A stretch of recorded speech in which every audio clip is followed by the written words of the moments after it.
Seguimos en vivo a través de la señal de DNews para América Latina. Acompáñeme a Ecuador. César García Vélez a esta hora tiene noticias.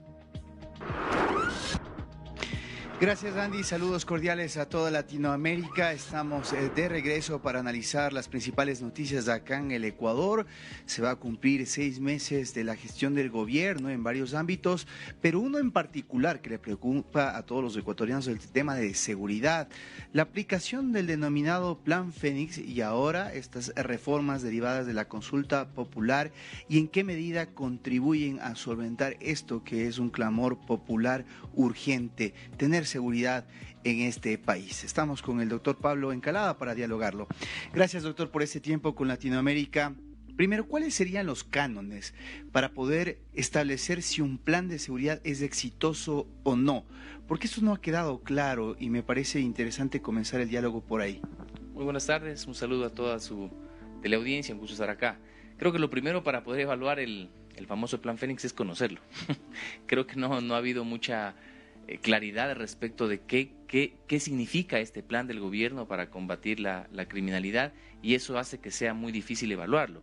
Luego, claro, ya con los resultados, son los indicadores más claros, tendrían que ser, ¿no es cierto?, y que tiene que ver con las muertes por cada 100.000 habitantes, por ejemplo, y que lamentablemente hemos visto que no hay una reducción, o al menos significativa. Hay lugares, por ejemplo, como en Durán, en donde más bien se ha multiplicado y se habla de que Durán es la ciudad más peligrosa del mundo. Y en este sentido, ¿usted cree que o no se está haciendo lo suficiente o no hay una hoja de ruta que permita atacar el problema de la forma en la que necesita ser abordado? El problema es que el problema de la seguridad que vive el Ecuador, derivado del narcotráfico, del crimen organizado, es un tema demasiado complejo, y yo estoy seguro que no hay ninguna persona que tenga una varita mágica para venir a dar las soluciones, ¿no es cierto? Es decir, no es que el presidente Noboa o cualquiera que venga va, ¿no es cierto?, a aplazar un clic y ya con eso vamos a tener solucionado. Pero uno sí identifica cosas que no sirven, por ejemplo, las reformas que se vienen al Código Penal en función de la consulta popular. No sirven. O sea, al menos, por ejemplo, la pregunta relacionada o la reforma de la extradición, yo creo que es una pregunta que sí va a servir. Sí va a servir principalmente para estos líderes de organizaciones criminales. Eso va a ser bueno. Pero las otras, aquellas relacionadas con reformas al COIP, y que recientemente el presidente, me parece que la semana anterior, remitió a la Asamblea Nacional estas reformas puntuales, no van a servir de nada, ¿no es cierto? Y claro, alguien puede decir, no, pero es que es una suma de todo, ninguna por sí misma es una solución definitiva, pero la suma de todas pueden ayudar. El problema es que las reformas legales producen una sensación de insatisfacción a la ciudadanía, y lo que termina es deslegitimando el propio accionar del gobierno y las reformas legales. Es decir, después de 4 meses, cuando veamos que estas reformas no dan resultados, como el aumento de penas, entonces la ciudadanía dice, pero si yo ya voté por esto, ¿no es cierto?, ¿y por qué seguimos sufriendo lo mismo? Entonces le generamos una falsa expectativa y se deslegitima el propio gobierno. Bien, y en ese sentido es importante también el manejo de las cifras y de la evaluación que tenga un gobierno para poder atacar un problema. Creo que es importante primero conocer cuál es la realidad, y hemos visto ciertos desaciertos en el manejo de la cifra de homicidios, por ejemplo. Ahora en el tema de femicidios hablaba el presidente en el extranjero en una entrevista y cometía nuevamente, no sé si un lapsus o un error, pero cuando no se conoce el problema hay dificultades también para enfrentarlo. Por supuesto. En política hay un punto en el cual la política es rebasada por la técnica. Es decir, alguien, un conocedor de la materia, que sabe a lo que se está enfrentando, puede dar soluciones, adecuadas. Y aquí parece claro que no hay un buen manejo de información cuando, por ejemplo, la ministra del Interior dijo que ha habido una reducción del 99% de los crímenes, y esto es una locura. ¿De dónde sacó eso? Creo que luego sí lo corrigió. Luego el presidente también dijo que ha habido una reducción del 60% de los femicidios, y ya quisiéramos que haya una reducción del 60% de los femicidios, y eso tampoco es así. Así que pueden ser lapsus. Yo esperaría que darles el beneficio de la duda que se trate de lapsus. No quisiera pensar que se trate de un desconocimiento de lo que están enfrentando. Bien, ¿qué podemos valorar o al menos ponderar en este plan Fénix? Hoy decía Jan Topi, que por cierto descartó su posibilidad de ir por las presidenciales, que por una parte el presidente no transó con los GDOs. destacaba esa parte. Pero ¿qué sí se ha hecho bien? Porque en verdad son 6 meses, es muy difícil y complejo el problema. Si hubiese una solución, México ya hubiese salido de este problema, Colombia lo propio, pero en este caso, ¿qué sí se está haciendo bien? Yo creo que al principio parecía que había decisión política, ¿no es cierto?, cuando hubo esta decisión de sacar a los militares a las calles. Creo que hubo una sensación en la ciudadanía de que se estaban haciendo las cosas adecuadas para enfrentar al crimen con su misma fuerza, digamos, porque el crimen organizado tiene recursos ilimitados, tiene un montón de armas, ¿no es cierto?, y nosotros estábamos con los militares en los cuarteles. Y yo creo que esa es otra de las reformas a la Constitución de la República, que por cierto fue una reforma iniciada en el gobierno anterior y que con producto del procedimiento establecido por la Corte Constitucional se aprobó en esta última consulta popular, y en la cual se establece que los militares pueden dar un contingente para el combate del orden interno. Aquí lo que me preocupa es que los militares supuestamente, por el estado de emergencia, han estado estos 5 meses del año, han estado en las calles, y por ejemplo en la ciudad de Quito, yo honestamente lo digo, yo no los he visto.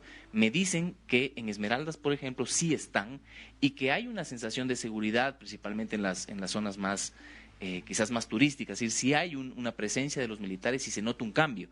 Eso es lo que yo he escuchado, pero digamos, yo hablo del día a día, de lo que tú ves y que yo veo, por ejemplo, salgo de madrugada al aeropuerto, qué sé yo, y no ves un militar. Y a propósito de lo que tú mencionas, hoy se destacaba en un reportaje, y lo mencionábamos en una de las noticias de este día, el incremento de los robos en las carreteras de 12 a 18 diarios, dice el transporte pesado.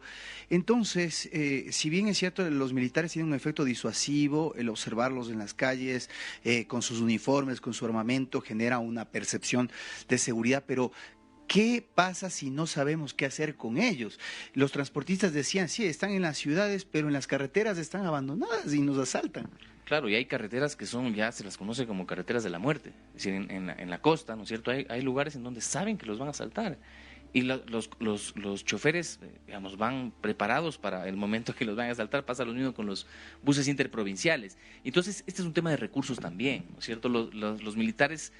Yo siempre creí, digamos, en una situación ideal, los militares no tendrían que estar en las calles, porque es lamentable en un país que tengamos ciudades militarizadas. Pero en una situación tan emergente como la nuestra, no podemos desperdiciar esos recursos, que son recursos humanos sobre todo, que son los militares que están en los cuarteles. Pero sacarlos cuesta dinero, ¿no es cierto? Y eso tampoco tenemos mucha claridad si es que el Estado está financiando de manera adecuada para que esto salga a los patrullajes, etcétera, que haya una interconexión, una comunicación con la Policía Nacional.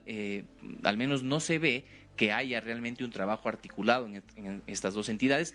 Y claro, se comprende porque las Fuerzas Armadas están diseñadas para la guerra, están entrenadas para la guerra, capacitadas para la guerra, y entonces yo entiendo que no tienen la formación para poder interrelacionarse con la Policía Nacional y darnos estos servicios de seguridad. Pero bueno, yo lo que creo es que en un inicio hubo una buena voluntad, pero no sé, tengo mis dudas si es que realmente se ha traducido, se ha hecho efectivo ya en las calles. Una última en base a lo que acabas de señalar, la voluntad a veces no avanza.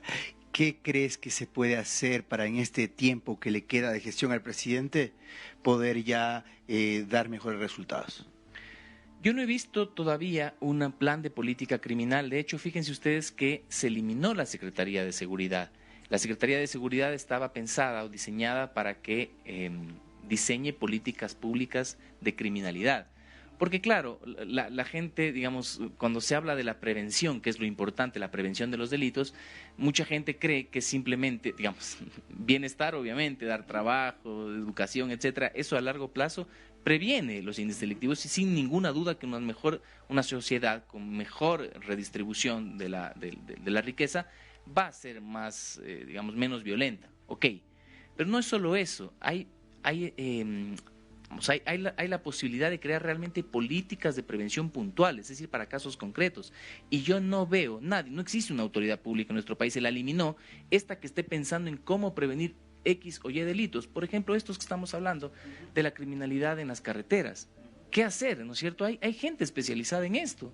Si no sé, un sistema de cámaras, un sistema de monitoreo, los GPS en los carros, no sé, valernos de la tecnología. Yo les pongo solo un ejemplo muy sencillo. El objeto más robado en el país es un celular.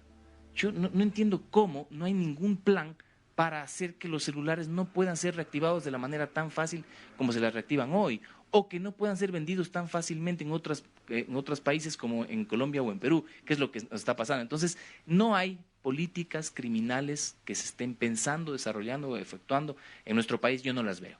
Excelente, gracias. Pablo Encalada, con esta evaluación respecto al Plan Fénix y también en qué medida estas reformas constitucionales contribuyen a devolver la paz y la seguridad al país. Ustedes siguen desde Estudios. Gracias. Te agradezco, César García Vélez. Buena jornada para ti.